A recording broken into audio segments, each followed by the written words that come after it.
আসসালামু আলাইকুম। সবাই কেমন আছো? ফুডি কর্নারে সবাইকে স্বাগত। আজকের রেসিপিটা একেবারে ইউনিক একটা রেসিপি। খুব কম সময়ে আর খুব তাড়াতাড়ি কিভাবে রেসিপিটি বানানো যায় সেটা আজকে তোমাদের সঙ্গে শেয়ার করব। বাচ্চা থেকে বড় সবার কিন্তু একটা পছন্দের খাবার এই ঢ্যাঁড়স আর ডিমের এই রেসিপিটি। চলে যাব মূল রেসিপিতে।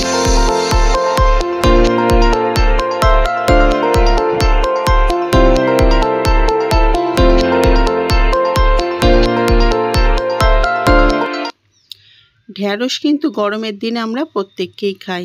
আর ঢ্যাঁড়স দিয়ে ডিমের এই নতুন রেসিপিটি কিভাবে আমি বানাবো সেটা তোমাদের পুরোপুরি দেখার অনুরোধ রইল। খুবই সহজ আর খুবই ইউনিক একটা রেসিপি। ঢ্যাঁড়স আমরা সাধারণত নিরামিষই খাই বা ভাজি খাই, কিন্তু ডিম দিয়ে কিভাবে আমি আজকে এটাকে বানাবো সেটা আজকে তোমাদের সঙ্গে শেয়ার করব। ঢ্যাঁড়সগুলোকে ঠিক এইভাবে কেটে নিতে হবে, খুব বড়ও না আর খুব ছোটও না, মিডিয়াম সাইজ করে এইভাবে পিস পিস করে কেটে নিয়েছি। একটা মিডিয়াম সাইজ আলু নিয়ে নিয়েছি। আলুটাকে ছিল সুন্দরভাবে এইভাবে ছোট ছোট পিস পিস করে সেম প্রসেসে কেটে নেব। আমি এখানে 300 গ্রামের মতো ঢ্যাঁড়স নিয়েছি আর একটা মিডিয়াম সাইজের আলু নিয়েছি। এই সামান্য জিনিস দিয়ে কিন্তু 4 জনের পুরো খুব সুন্দরভাবে খাওয়া হয়ে যাবে। দেখো আলুগুলোকে এইভাবে পিস পিস করে কেটে নিলাম। কড়াইতে তেল দিয়ে দিয়েছিলাম। তেলটা হালকা গরম হতেই ফোড়নে দিয়ে দিলাম গোটা জিরে আর দিয়ে দিলাম 2টো কাঁচা লঙ্কা কুচি। লঙ্কা আর জিরেটাকে তেলের মধ্যে একটু 30 সেকেন্ডের মতো ভেজে নেব, যাতে একটা সুন্দর ফ্লেভার বার হয়। তারপরে কেটে রাখা ঢ্যাঁড়সগুলো এর মধ্যে দিয়ে দেব। দিয়ে কিন্তু তেলের সঙ্গে ঢ্যাঁড়সটা অনবরত ভাজতে থাকবো 1 মিনিট। কোনো রকম নুন ছাড়াই ভাজতে থাকবো এটা। যখন 1 মিনিট এটা ভাজা হয়ে যাবে তখন কিন্তু এটাকে একটু চাপা দিয়ে গ্যাসের ফ্লেমটাকে মিডিয়াম করে আরও 1 মিনিট রেখে দেব। দেখো ঢ্যাঁড়সের কালারটা একটু চেঞ্জ হয়ে গেছে। আর এই পর্যায়ে দিয়ে দিলাম কেটে রাখা কুচি কুচি আলুগুলোকে। আলুটা দিলে কিন্তু ঢ্যাঁড়সে খেতে কিন্তু খুবই ভালো লাগে। আর এই রেসিপিটা রুটি, পরোটা বা গরম ভাতে যার সঙ্গেই খাবে তার সঙ্গেই খেতে কিন্তু খুব ভালো লাগবে। আর বাচ্চাদের টিফিনেও কিন্তু দেওয়া যায় এই রেসিপিটা। দিয়ে দিলাম পরিমাণ মতো লবণ। লবণটা দিয়ে আলু আর ঢ্যাঁড়সটা সুন্দরভাবে একটুখানি উল্টে পাল্টে নিয়ে এটা চাপা দিয়ে ভেজে নেব মিনিট 2 মতো। খুব বেশি সময়ও লাগে না, 5 থেকে 7 মিনিট হাতে সময় থাকলেই কিন্তু এই রেসিপিটি বানানো সম্ভব। আর খুবই সহজ আর খুবই হেলদি একটা রেসিপি। দেখো সুন্দরভাবে কিন্তু অনেকটা ভাজা হয়ে গেছে।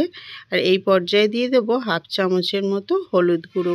খুব কম মশলাযুক্ত একটা রেসিপি আমি তোমাদের সঙ্গে শেয়ার করলাম। এখান পর্যন্ত যদি ভিডিওটা তোমাদের ভালো লেগে থাকে তাহলে কিন্তু অবশ্যই একটা লাইক দিও। আর কেটে রাখা একটা বড় সাইজের পেঁয়াজকে হাত দিয়ে এইভাবে আমি ছাড়িয়ে ছাড়িয়ে দিয়ে দিলাম। পেঁয়াজটা কিন্তু অবশ্যই দিতে লাগবে, তাহলে কিন্তু খাবারের টেস্টটা আরও বেড়ে যাবে। আর দেখতেও যেমন ভালো লাগে আর খেতেও কিন্তু দুর্দান্ত লাগে।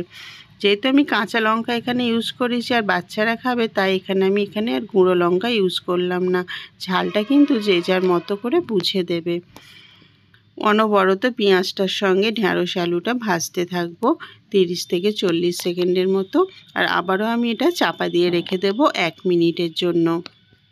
দেখো 1 মিনিট পর খুলে দেখলাম কালারটা কত সুন্দর চেঞ্জ হয়ে গেছে। আর সবগুলো সবজি কিন্তু সুন্দরভাবে সিদ্ধ হয়ে গেছে। আলু ঢ্যাঁড়স দুটোই কিন্তু সুন্দর সিদ্ধ হয়ে গেছে। তোমাদেরকে দেখানোর জন্য আমি একটুখানি ভেঙে দেখালাম। এই সময় মাঝখানটাকে ফাঁকা করে সামান্য একটু সর্ষের তেল দিয়ে দিলাম। আর সর্ষের তেলটা গরম হয়ে গেলেই এর মধ্যে দিয়ে দেব একটা ডিম। আমি এখানে একটা ডিম ইউজ করলাম। যার পরিবারে যতজন সে কিন্তু ডিমটা বাড়িয়ে কমিয়ে নিতে পারে। ওপর দিয়ে একটু নুন ছিটিয়ে দিলাম ডিমের ওপরে। ডিমটা তলা থেকে একটু ভাজা হয়ে গেলে এটাকে হাতার সাহায্যে পুরো গুঁড়িয়ে গুঁড়িয়ে ভেজে নেব। আর ওটা কিন্তু পুরো সবজির সঙ্গে ডিমটা এবার মিশিয়ে নেব। খুব সুন্দর ইউনিক একটা রেসিপি আর হেলদি রেসিপি। এটা কিন্তু রুটি, পরোটা বা গরম ভাতে সবার সঙ্গেই কিন্তু তোমরা খেতে পারো। বাচ্চাদের টিফিনেও কিন্তু এই রেসিপিটি খুব ভালো দেওয়া যায়। আর যেহেতু এটা একটু হেলদি রেসিপি তাই কিন্তু বাচ্চাদের টিফিনে তোমরা দিতে পারো। অনবরত উল্টে পাল্টে 1 মিনিটের মতো ভেজে নিলাম। আর ভাজাটা কিন্তু পুরোপুরি আমার কমপ্লিট হয়ে গেছে। এবার কিন্তু নামিয়ে নেওয়ার পালা। ঠিক এই রকম কালার হয়ে গেলেই এবার নামিয়ে নেব। সুন্দর প্লেটে একটা এইভাবে সার্ভ করে নিতে হবে। তোমরা বন্ধুরা ভিডিওটা কেমন লাগলো আমাকে কিন্তু কমেন্ট বক্সে অবশ্যই জানিও।